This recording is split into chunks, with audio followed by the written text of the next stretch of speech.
Hey everyone, this is Devin from Project No Limits, and today I'm going to be working through an 80/20 analysis. It's a little bit of a different format for this video because we're actually going to be using the computer to explain it, but I'm going to take you through exactly what I do to do a 80/20 analysis right from the ground up. We're going to use some example questions. We're just going to go through it like we're doing it together, and this way you can see how I actually do this and how I apply this to my real life. So let's get started.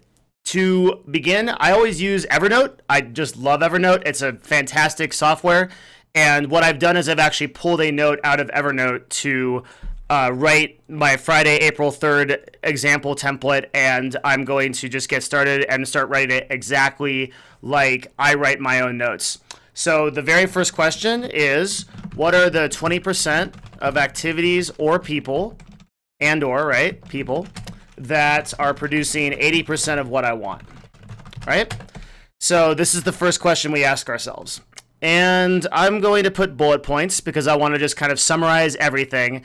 And I've got just a couple of things I wrote down and then a couple of things I'm just going to kind of think about. So these are sort of things I've been thinking about over the course of the week. And these are all arbitrary. They don't actually apply to my real life, but a lot of them are examples from previous 80/20 reports that I've done that I had issues with. So let's say, what's producing 80% of what I want? Well, every morning, I do 2 hours of productive work that is attached to my morning routine.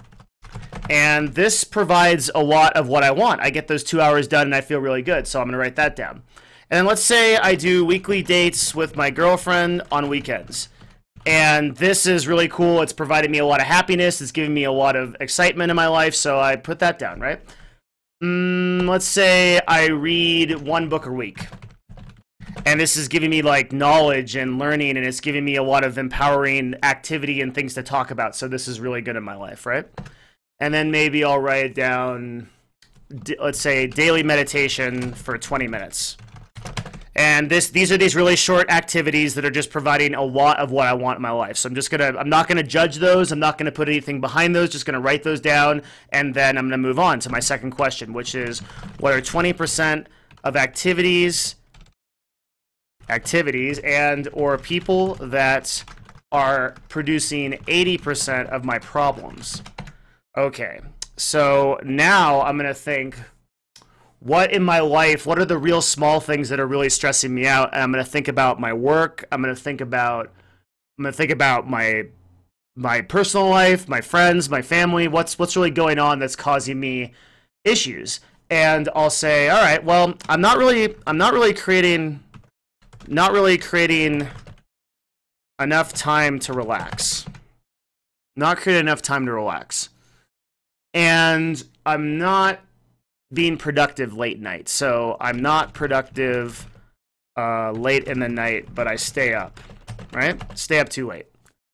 And I'm just not creating enough time to relax. I'm stressed a lot. So I could write, which stresses me a lot, right? And then maybe I wake up tired a lot. And it affects the rest of my day, right? It influences the rest of my day. Okay, so these are the 20% of activities and people that are producing 80% of my problems. And now I'm going to move on to my third question. So what are 20% of the activities and or people that are taking 80% of my time? And like I mentioned in the last video, this is one of those that I really pay a lot of attention to. This one's pretty important because I think we tend to waste a lot of time in a lot of places. So let's say that I'm spending a lot of time in the mornings getting up, sometimes 2 or 3 hours before I'm up and working. And I'd have to take a look at that, so that's disturbing me. Something else taking a lot of my time is I'm cooking 3 or 4 hours a day for lunch and dinner. So I'm spending a ton of time cooking. Now that one was actually from a previous 80/20 I had, where that was driving me crazy. I was cooking all the time. I was spending all my time. I couldn't work, so we had to figure out what to do about that. So now let's say I'm checking emails throughout the day. I don't actually have this problem because I fixed it, but a lot of people have this problem. We'll go over it. And if it's not emails, it's like a messenger or something like that. So that's probably it for that. See if I have my notes. Take anything else? Yeah. So, okay, this is kind of your basic 80-20 right here. And now we're going to move on to the other influencing questions before we actually do the action statement. So let's say if I could only work 2 hours a day, 14 hours a week, what should be my focus? All right, I got to think about things I can accomplish in 2 hours. Well, I love doing YouTube videos, right? YouTube videos are really good, and they're good for Project No Limits, and they're good for my productivity. So I'm going to write down 1 hour per day on YouTube.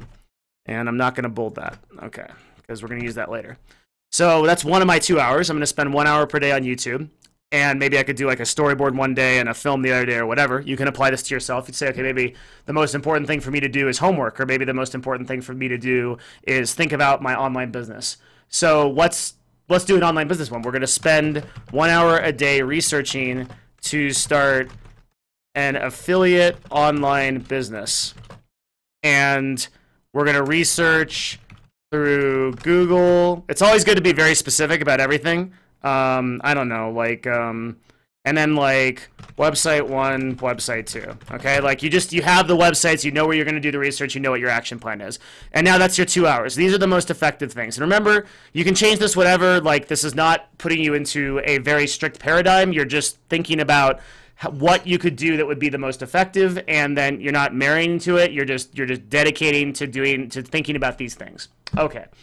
How about next? What are the 4/5 of the time-consuming activities that you would remove if you were forced to? My typing's all horrendous because I'm not used to this format of actually doing videos. Okay, so 4/5 of time-consuming activities that you would remove if you're forced to. Well, let's put down one that a lot of people have a problem with. Let's say watching TV, okay?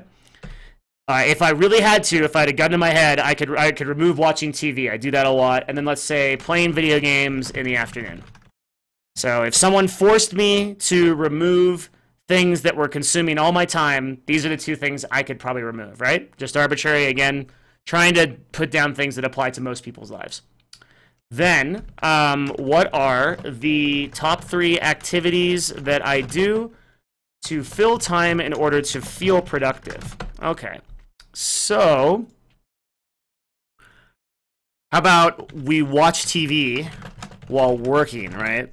So you put your TV on, you're trying to get something done, you just end up watching TV. And like you try to work while you feel productive. How about texting or calling coworkers to tell them business things? Tons of people do that, right? You text your person at school, or you text the person at work, and you're trying to tell them something you think is important, but really it could wait for something else. Okay. Or you're spending extra time at the office, school, studying or working or studying. Okay. Top 3 activities you do to feel productive. And finally, the last question: if I accomplish one thing to feel that this day is complete, what would that thing be? Okay, let's say I make great progress and upload a YouTube video.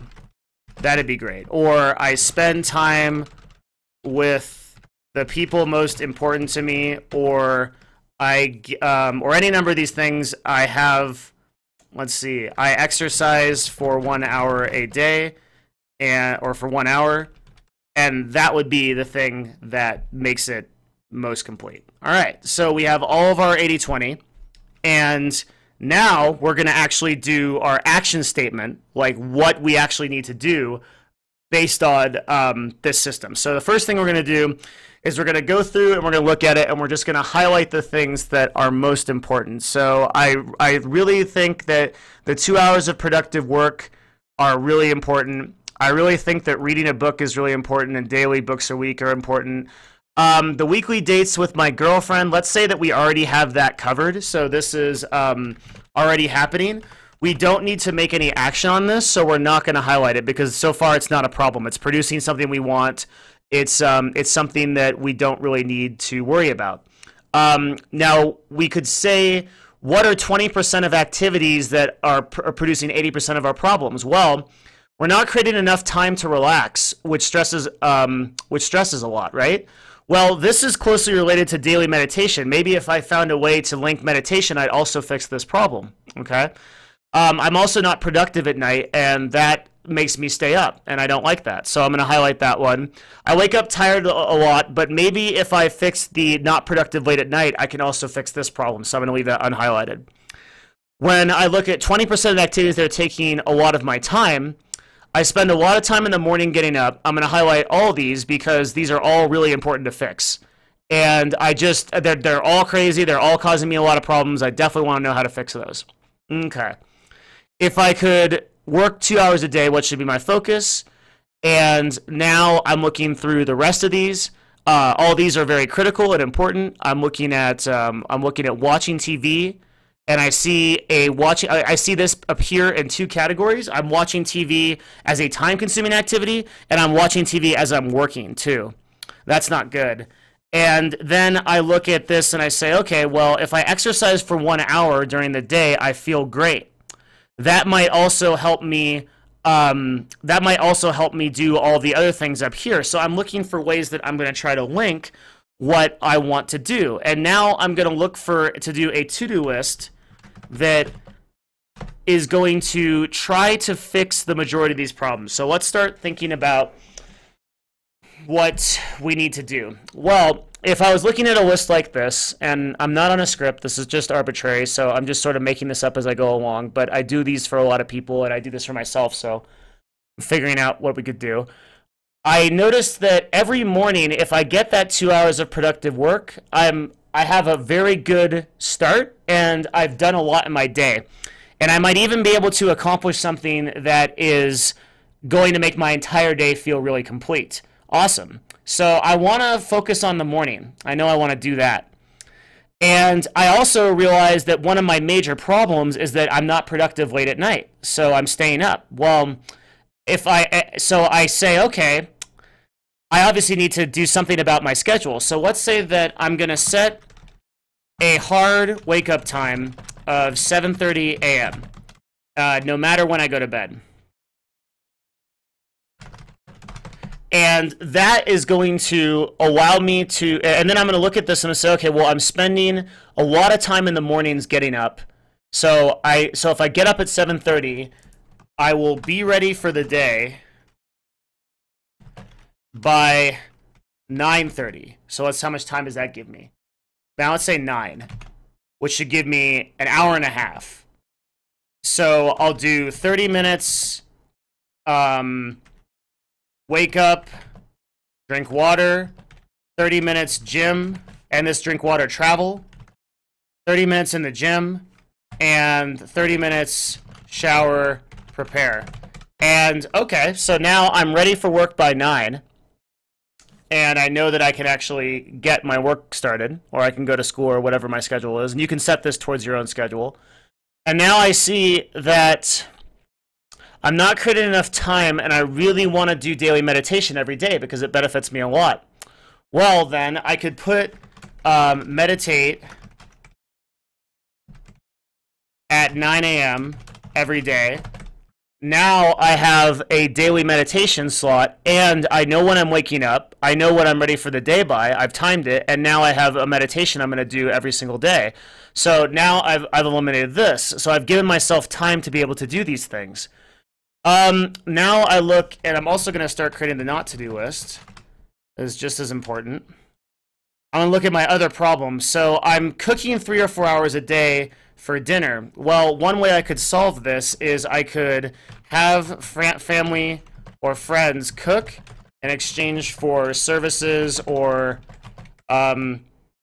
trade, and that way I can work while